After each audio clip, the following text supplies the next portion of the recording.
What's the rush? Lots of things to do this afternoon. Where do you have to go now? I'm due at Harrison's at any minute. What, again? Yes, I'm doing a series of articles on his life. I don't like it. I'd rather you keep away from him. What? And throw away the best assignment I've ever had? I tell you, the man's dangerous. Oh, darling, you're going to start that all over again. Yes, I want you to from him. Well, I won't. I've got a job to do, and I'm going to do it. I forbid it. Well, go ahead and forbid it. I'll be back in a little while, and you can forbid me some more. Goodbye. Phantom Killer from 1942. You know, I was looking through films for my next review and saw the title for this one in a list of Monogram pictures and decided to check it out. You know, hearing Phantom Killer, I was expecting something a little creepy or supernatural with a monster. But no, this was actually more of a murder mystery film. And it's an interesting one because early on we figure out who did it, but we just have to figure out as we watch the film how he did it. Because as you will see, the culprit has a pretty solid alibi that he uses here. It's kind of an interesting film. I enjoyed it, and I'll give a quick summary of the film, spoiler-free, and then offer some closing thoughts.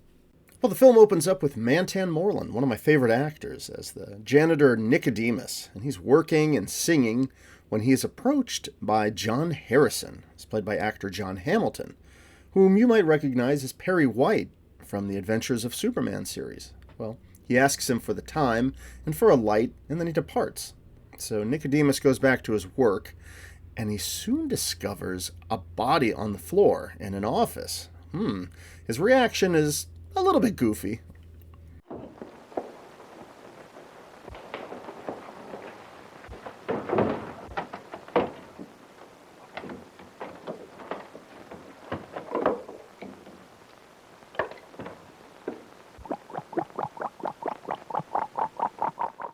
Well, Nicodemus calls the police, and when questioned at the station, he is able to identify the man that he saw at the crime scene. But it's not from police photos, but rather from a picture he sees in a newspaper of John Harrison, who was a popular philanthropist who also is a deaf mute. Well, the detectives, we have Kenneth Harlan as Lieutenant Jim Brady and Warren Heimer playing Sergeant Corrigan. They're suspicious, because not only is he the deaf mute, but he's got a rock-solid alibi of being at an event that was taking place at the same time that the murder happened. So the detectives just plan to dump this case in the DA's office. So Dick Purcell plays the DA, the character Ed Clark. Now he's enthusiastic to take this case, even though it seems a little bit flimsy. But, you know, maybe he's got Columbo powers to see through the unusual murder mystery details and figure this one out.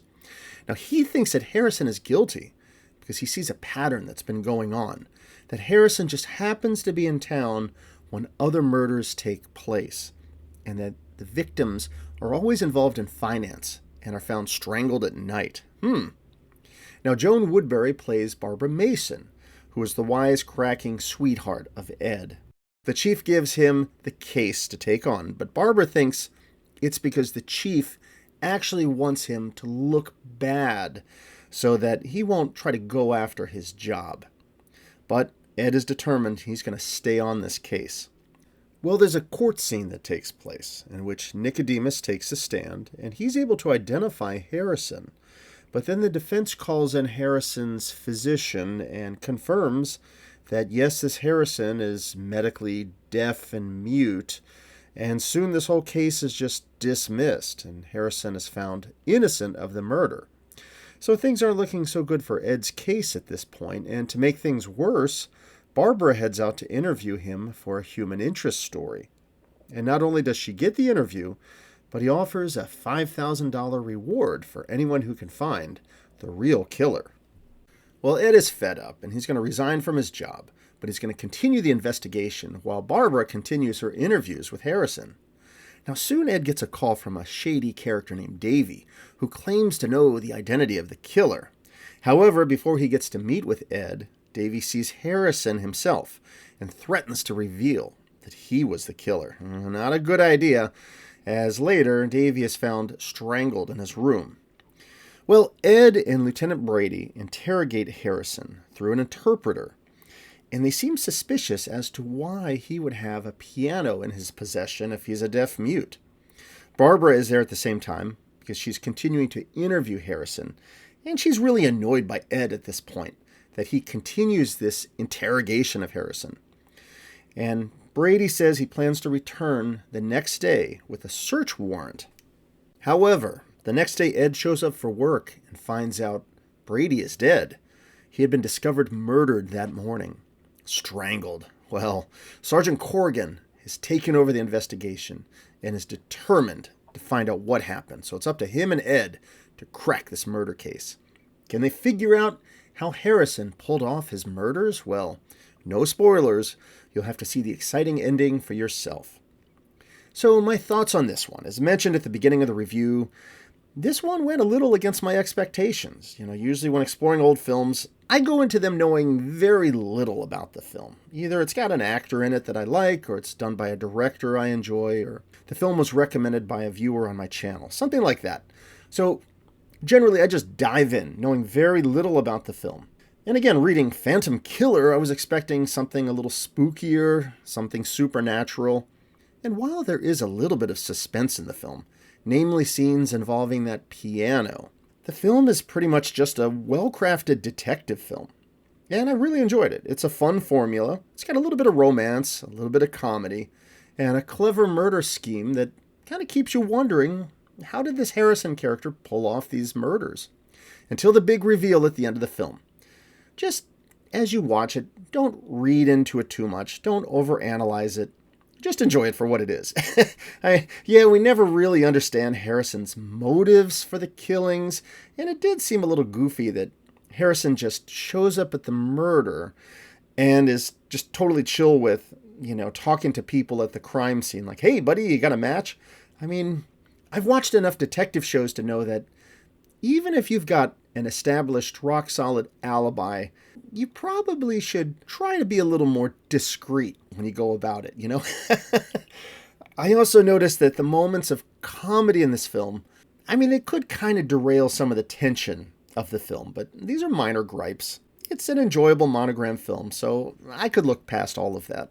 I thought that Dick Purcell and Joan Woodbury had a nice His Girl Friday chemistry through the film, with their characters bantering with one another while romancing and also being on opposite sides of believing Harrison's guilt. Now, part of the film I'm still not quite sure why Barbara was all dolled up and glamorous in an evening gown for one of her interviews with Harrison, but again, whatever. I don't read too much into the film. Mantan Moreland is, of course, hilarious in this film. I always enjoy a film when he shows up because he's just such a talented, funny performer. I wish he was in this film just a little bit more. Maybe making just one final appearance near the end of the film to kind of help round things out since he kind of opened the film. Because after the court scene, he's pretty much gone from the film. And I think Mantan Moreland just steals the show with his high-energy silliness, his double takes, and, his wide eyes and shock whenever there's something creepy going on, And just a side note, but both he and Dick Purcell were previously in the film King of the Zombies in 1941. And another observation about this film is actor Warren Heimer. I thought was really funny to watch in this film because at the beginning, initially, he starts off as more of just a goofy sidekick, saying things like, I hoid every void, things like that. But then his character sort of becomes super serious and driven to lead the investigation near the end of the film once his partner dies. And even his accent seems to vanish in the film. Now, the story here is that Kenneth Harlan couldn't finish the picture due to an illness. And this being a low-budget Monogram picture, and they had to hurry things along. So Harlan's character was fatally wounded, off-screen, of course. And Heimer's character basically takes over as the senior investigator in the film. Anyhow, I like him as an actor when I catch him in these old films. And he's really got a wild backstory. I may do a future biography on him. And check out this one scene with him on the phone with his aggravated wife. I thought this was pretty silly.